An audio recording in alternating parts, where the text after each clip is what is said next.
So we need to get the facts straight. How does this virus work? How does it transmit? Where does it want to go? And let's protect ourselves. I'm Dr. Peter Lin.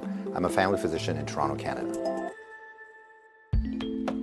The coronavirus is a family of viruses that can cause as mild things as just a common cold, all the way up to SARS or MERS. These are these bad pneumonias that we're talking about. And basically what these viruses are, they look like a tennis ball with all these spikes sticking out of it. And depending on the type of spike, it allows that virus to attach to certain places. So some viruses, they have the spike that attaches to your nose. So basically you just get a common cold. But the SARS virus and this new virus that we're talking about has the spike that allows it to attach to the cells in your lung. And when it attaches there, it puts in information to make photocopies of itself. So it uses our equipment to make more viruses. I'm declaring a public health emergency of international concern over the global outbreak of novel coronavirus. Most of the coronaviruses live in animals. In this particular case, it was from Wuhan. There was a fish market where they were selling live animals. And the thought is that the virus was in a live animal, then it crossed into a human. But then what we found was that people were getting sick in terms of healthcare workers, in terms of family members that were looking after them, which now meant that the virus can pass from human to another human. Just like all viruses, it needs to reach a target, which is your lung. And it has to get there with your help. It has no feet and no wings. So therefore it needs us to move it there. So that's why we keep saying, don't hang around sneezy people because you're gonna breathe it in.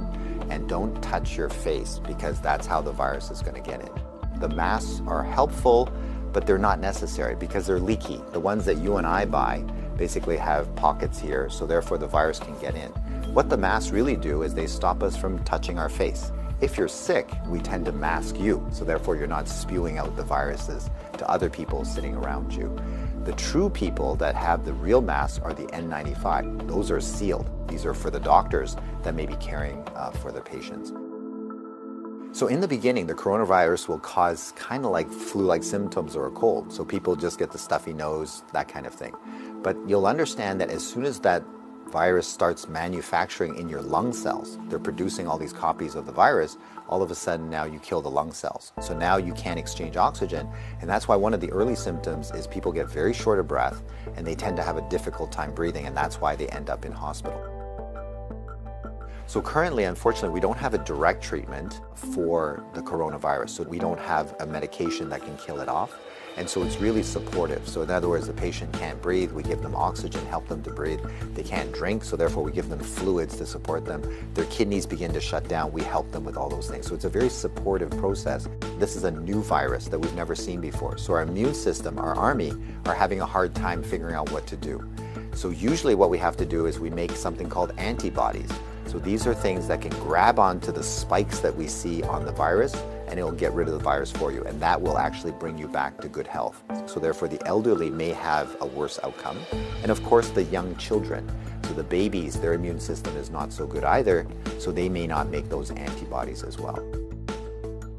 So just remember, your hands may be with virus. Virus cannot hurt you because it can't get through the skin, but the moment I do this, now I've brought the virus right to where it wants to go. So let's remember not to touch our hands to our face. So let's say you think that you might have been on a plane or you might have bumped into somebody that has it. What should you do? So the first thing is to contact a healthcare worker to tell them that potentially you have it. If you're feeling symptoms and you're going to go into a facility, call ahead. Okay, so whether you're calling the paramedics or whether you're calling the hospital or your doctor, just mention that you were on a flight. If you don't have any symptoms, then what we do is a little bit of a self-quarantine.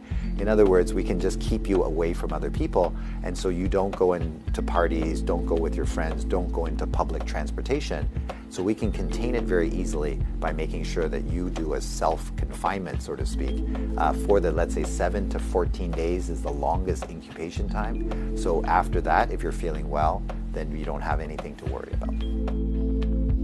If we get the facts right, then we don't have to be overly worried, but we do the right things so that we don't get the virus ourselves and that we don't pass it on to others. And if we look after each other in this way, this virus will have nowhere to go. It needs us to move it, it needs us to make copies for it, and if we don't help it, then the virus will stop.